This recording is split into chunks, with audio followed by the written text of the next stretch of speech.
Hey there, my little space monkeys. I'm Dean. And I'm Barn. And this is the Intergalactic Kegger.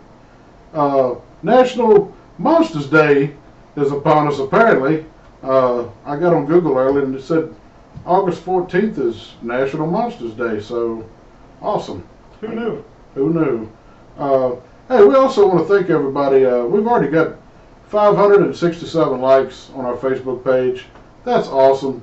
And we really appreciate that, guys. Absolutely. You know, we're trying to get this thing started. It gets rough at times. It gets hard. But we're pulling through it, getting better every day. And we thank you guys, and we hope you stay with us. It's only going to get better. And don't forget to go to our YouTube channel and subscribe so we can get those likes up, so we can get some better videos out. Today we're going to be talking about Bigfoot, which is mine and Barnes' favorite subject. So I'm going to put it over to Barn and let him tell one of his stories that happened, and I hope you guys enjoy it. Yeah. So Bigfoot has been around for a really long time. Apparently, it's a bipedal humanoid creature that apparently a lot of people believe in. Maybe not everybody. Almost every continent in the world has some kind of a story of a wild man or a hairy individual, something that comes out of the mountains. And ever since the beginning of time, well, ever since the beginning of record keeping, there has always been a record of a hairy man in the woods. A hairy man. Yeah, well, that's right. Stop living in the woods. But the U.S. has per capita the most sightings, which is believable, I guess. Well, the forests around here, even around here in Virginia, the forests are so dense. Oh yeah, and absolutely. like last year when me and you went to the Mothman Festival in West Virginia, coming back from there, we commented next to a gas station how thick the forest was. I mean, you couldn't see 10 feet in front of you. So thick. Yeah, I mean, it could be anything out there, and it's miles and miles of unexplored land. Right. And then you take places like, upstate Washington and the Canadian border. Oh yeah, could you imagine? Yeah. No, yeah.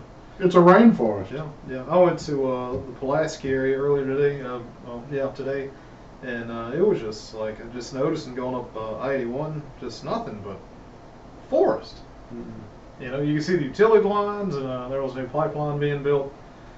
I mean, it was just nothing but forest, mature, 100-year-old forests. I mean, it's like, goodness gracious, But it was a lot, But, we've heard a lot of stories in this area of Bigfoots. I've never seen one myself. Maybe one day, maybe not, who knows. Fingers crossed. That's right, that's right. The Florida area, they have something called skunk ape. I guess it's just a slight variation of what we kind of know as a Bigfoot. Those are supposedly pretty potent, easy going, and not violent. That's pretty much what we have up here. I think is as long as you don't mess with me, I'm not going to mess with you, kind of thing. Right. Some of them have got a bad reputation, and I don't think it's a bad reputation. I think it's, if you go into a grizzly bear's cave, he's not going to appreciate you being there. Oh yeah. So, and once again, one of the things that I think, and I don't know how you feel about it, but I think Bigfoot in general, they're all in the same race, but they're different. I'm sorry, I got that backwards. They're different races of Bigfoot. Right. Just like there are people. So. Oh yeah, yeah. Variation in size and height, temperament. Yeah. I can believe that. I sure do. Yeah. Ohio has the grass man. That's their story of the Bigfoot. Yeah. North Carolina. I had somebody telling me the other day they call it the knobby. I don't know what that's about. I've heard that term, but I didn't know that was in North Carolina. Yeah, I mean, we're pretty close to North Carolina anyway. Well, the lizard man's big down there. Yeah. Because there's nothing but swamps in North Carolina. Oh, yeah. And I didn't realize how dense those swamps were until I recently watched Swamp Thing on TV, and that was filmed on location in North Carolina. And I mean, it's thick. Yeah. dense. It looks like Louisiana swamps. Really? Yeah. So once again, Mhm. there could be anything out there. Yeah. Well, you know the Tidewater area of Virginia. I mean, that's the same way. It's Yeah. old stinking swampland. It does. Yep, yep. Man, I didn't know it smelled so bad till the air conditioner stopped working and we was Right. going through there one day. Oh my God, it was terrible. Well, when you think about it, it's nothing but just rotting vegetation Yeah. and stagnant water. Yeah. So luckily we don't hang out down there a lot, so we shouldn't have to worry about Yeah, I didn't the stop. lizard man or the other one. Exactly. Yeah. Well, so I got a little story. You know, a few people have heard it. I guess everybody here tonight, but so me, it actually involves me and Dean. You know, we were. It wasn't just us. I had my son out there. I think my daughter was there for a little brief period. We had a really good friend of mine, a cousin of mine out there with us at the time. And we were sitting around the fire pit. It was I want to say it was a Saturday night. I mean, it's, you know, it was the middle of the night. It was like 2 o'clock in the morning. We had a big fire going. We had music blasting. Mm-hmm. We were just having a good time. You know, a few people drinking beer and whatnot, carrying on. Just and whatnot. acting natural. Yeah. And from what I've been hearing now in Bigfoot research, Yeah. that's what you're supposed to do. Is go out and act natural. They like music. They're curious. Right. You know. Right. So I Well, don't think you're supposed to go out in the woods and sit as still as you can, as quiet as you can, Mm-hmm. because if you do that, they're just going to sit there and watch you and be like, "What is this guy doing?" Right. So yeah, if you want to see one, probably should just go out and act natural. There we go. Do your thing. Yeah. If he comes, he comes. If he don't, he don't. Yeah. But we were sitting out there late at night, 2, 3 a.m., early morning, I guess. And Yeah. I mean, it was something in the woods. I don't know, probably, I don't know, 1,000 feet from us, maybe, the heavy wooded area. And man, it was something out there snapping tree limbs and making a big old noise. I mean, you know. Well, that's the thing. Like we hear rabbits and deers out there all the time Yeah. walking around, and Yep. this wasn't. Well, you This know, wasn't the normal rabbit and deer sound. a deer's only going to make so much racket, you know, Right. unless it's a, you know, a ton of them. Well, you know, most of those things are bedded down at night. Oh yeah, you know, so we were out there, you know, some popping and cracking out in the woods. I mean, somewhat alarming. Nothing terrible. You know, we tried to ignore it because we're trying to have a good time. You know? Yeah. So we're sitting there, and out of nowhere, I noticed like these little pops in the grass around us, which is odd. And then out of the corner of my eye, I realized there's something throwing pebbles at us. Yep. Like genuine, I don't know, it might have been pieces of gravel out of our gravel road or something, I don't know. But, I didn't notice it until we actually heard one hit one of the beer cans, yeah, and then everybody kind of stood at attention then, and we're like, "Yeah, man, what's going on yeah, here?" yeah. Well, you know, my son got hit by one. Yeah. I mean, Yep. that was kind of like the moment like, oh God, what's happening? Yep. I think Yeah. I think that's going to be your son's Yeah. pivotal moment in his Oh, yeah. life, Oh, yeah. like it was ours. I mean, Yeah. we've had other couple things happen to us, but this, Yeah, that was. it was a nerve and That was the big turning point for me. Right, I mean, yeah, I remember Bigfoots that, are yeah. cool. I mean, you know. yeah, Bone was an avid believer like I was, Yeah. but Yeah, exactly right. yeah, Yeah, but I. I fall down a rabbit hole really easily. There's a lot of things I believe in it. Probably people shouldn't believe it. Yeah. I'm more of a skeptic, you know. If I see something, I'll probably believe it. You know, but I tell you, I just like to look. After that happened, it was late. It was late fall. It was like late November.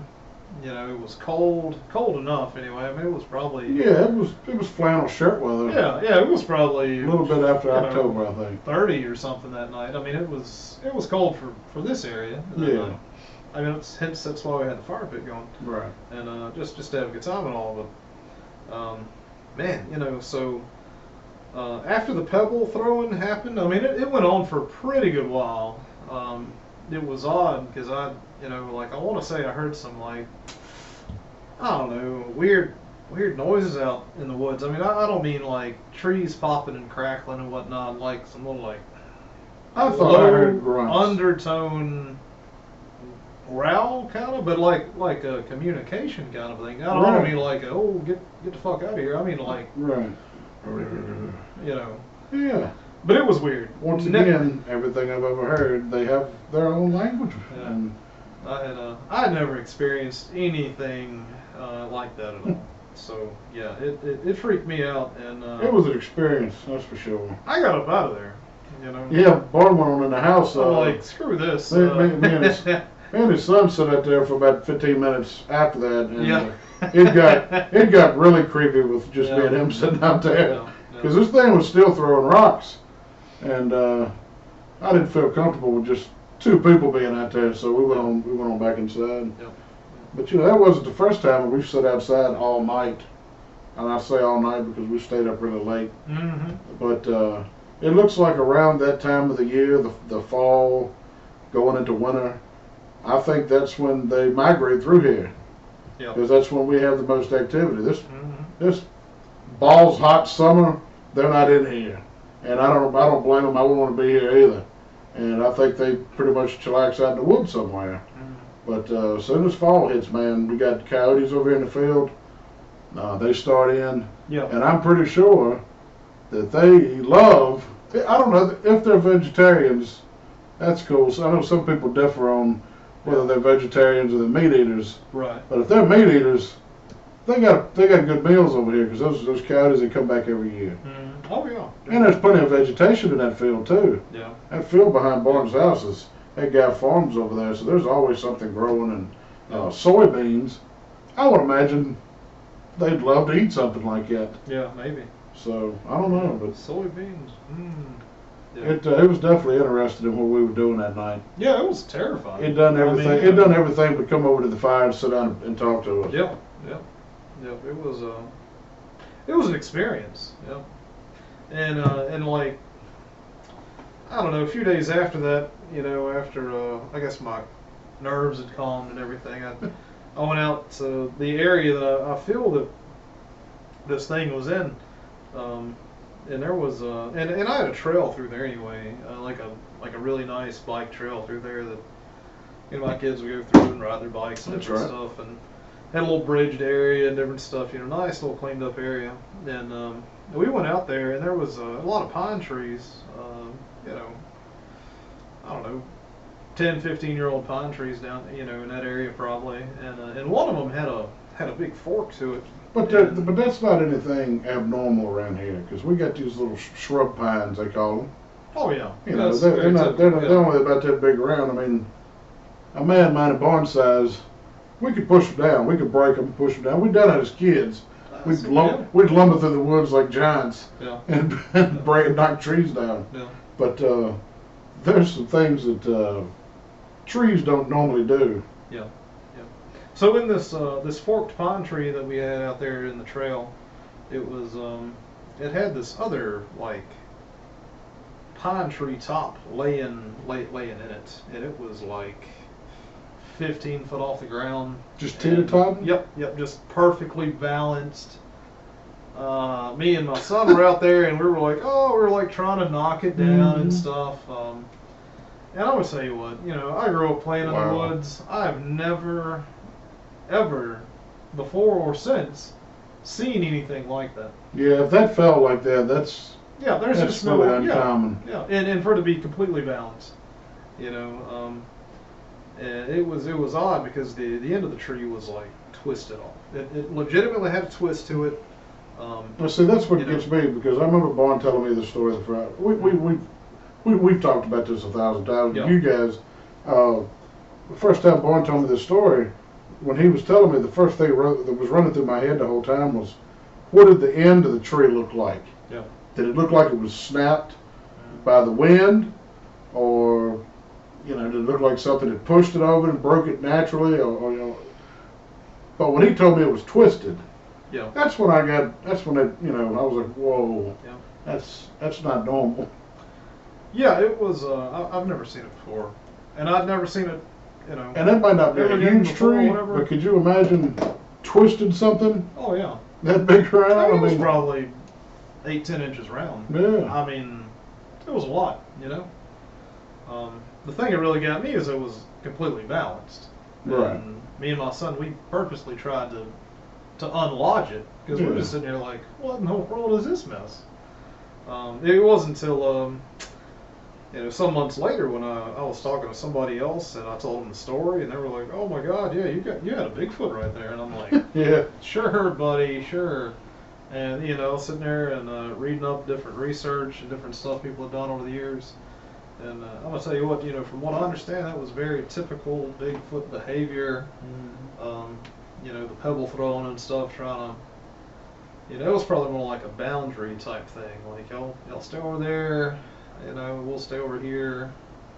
Well, one of the things that I always wondered about that, Mm-hmm. those tree markings that they do. Yeah. I don't know if they used to do something like that with the Indians, Mm-hmm. or if that was something from back then, from that, because I'm pretty sure that mumbling, growling, grumbling Yeah. vocabulary that they have. I've heard different people say that they speak broken English, Uh-huh. and I would imagine that they learned that from the Indians who learned it from the white man. Maybe. Because the story that I always heard, I used to ride motorcycles, and I had some buddies that used to go down to Cherokee, North Carolina. Uh-huh. Yeah. And one of the guys told me that he had talked to, I don't know if he was a chief or whatever. It was an older. I don't know anything about the hierarchy of Native Americans, but anyway, Right. it was an older gentleman, and he told us he told him some stories about. We used to go to this big bike rally every year, Mm-hmm. and we were out there one night. Everybody was making fun of me. Uh-huh. They're like, "Oh, that's old Dean over there. He believes in Bigfoot and this and that." And that guy kind of spoke up and was like, "The fuck's wrong with that?" It was Right. like, Yeah. "I got something to tell you." Yeah. And that's when he proceeded to tell us about this story that, he's talking to this old Native American guy down at Cherokee, and he said, "Yeah, there was nothing for that was common for his grandpa's grandpa and his grandpa." Right. He said he remembered his grandpa telling him that him and his dad would go out in the woods every winter, and it was almost like they traded things. Yeah.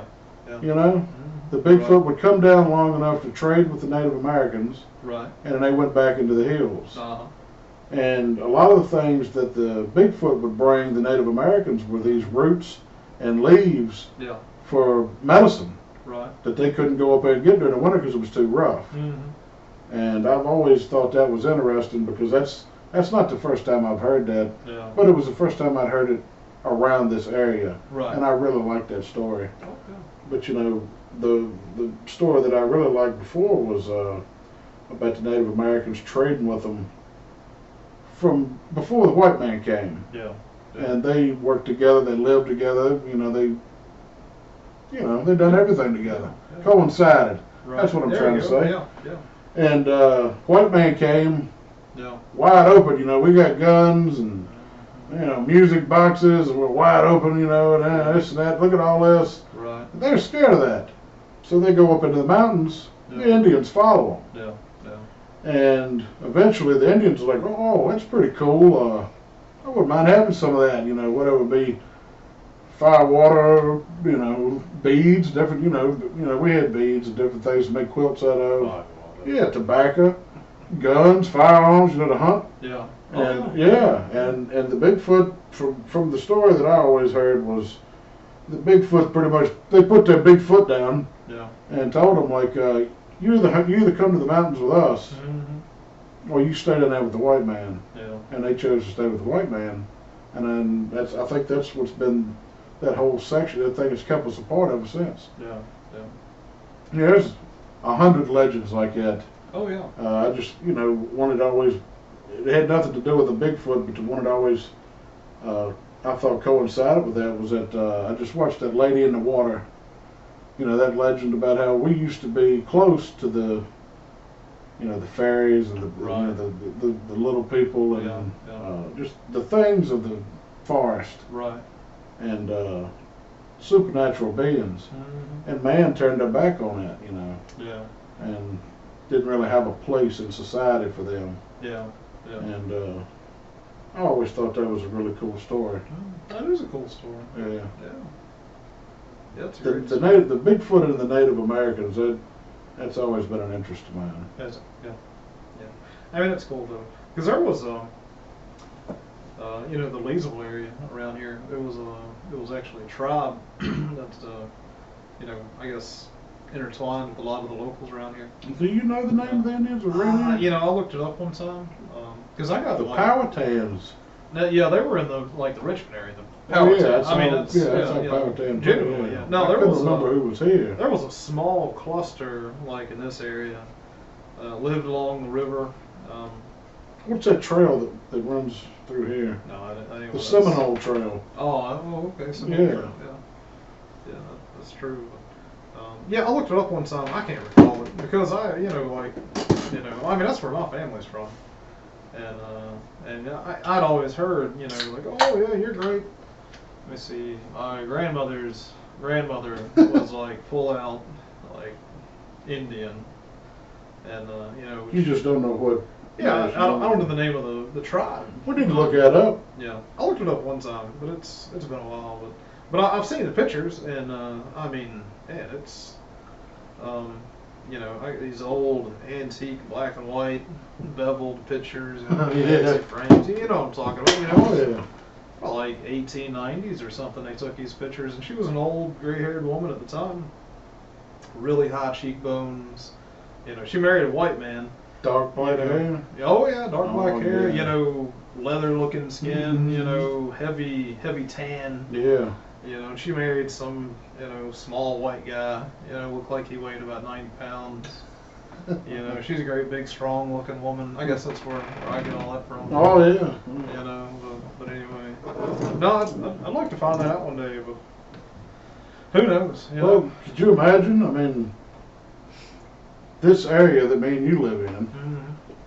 the Seminole Trail is right down here on 29, Yeah.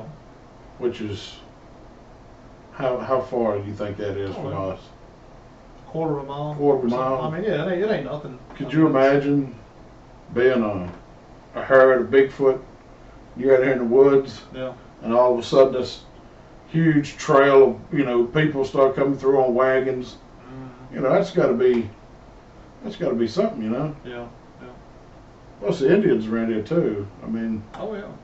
I know Dad's found thousands of arrowheads Oh up yeah, here yeah, on this yeah. land. Yeah, right on. Yeah. Yeah, Right when where they- we are. Yeah. Yep. I've seen them. He showed Our, me our stuff. parents, when they were clearing the land off, Barn lives right across the road. I live over here on the other side, and my parents live there, and his parents live there. So,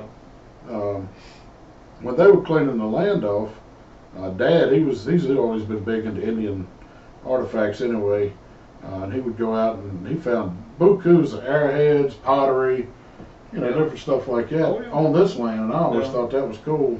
Yeah. I mean, it's cool knowing that Indians used to live here. Yeah. Yeah. Definitely. Yep. Yeah. Yeah. You never really know where you live until, I don't know, you dig down in the dirt. Well, Figure it out. Well, supposedly this area right here, there was a lumber mill, Yeah. you know, Yeah.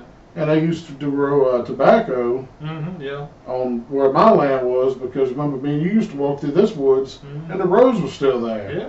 Oh, yeah. So, Yeah. and we'd walk down in the woods, and you could see the old road that used to come out, the old logging trail. Yeah. So, just imagine all of that before.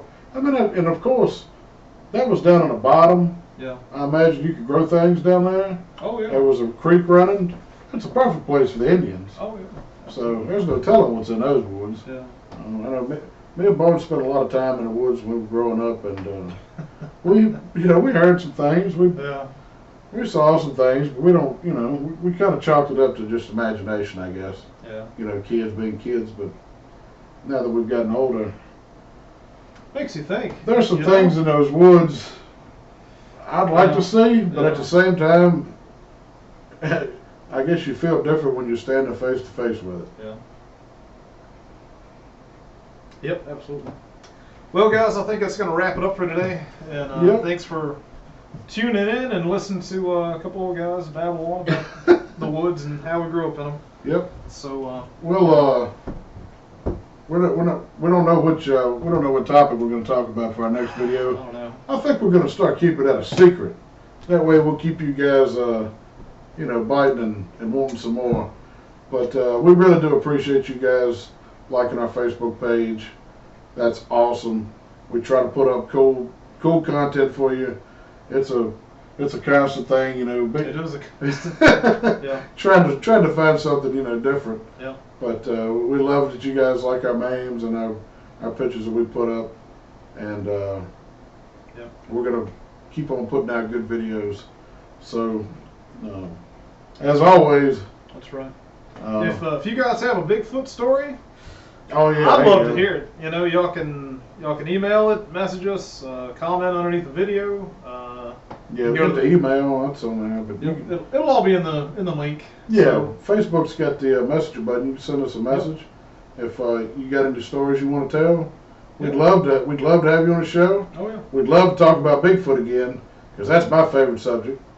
So, all right. Well, that's all for now. And as always, I'm Dean. And I'm Barn. And this is the Intergalactic Kegger. Later.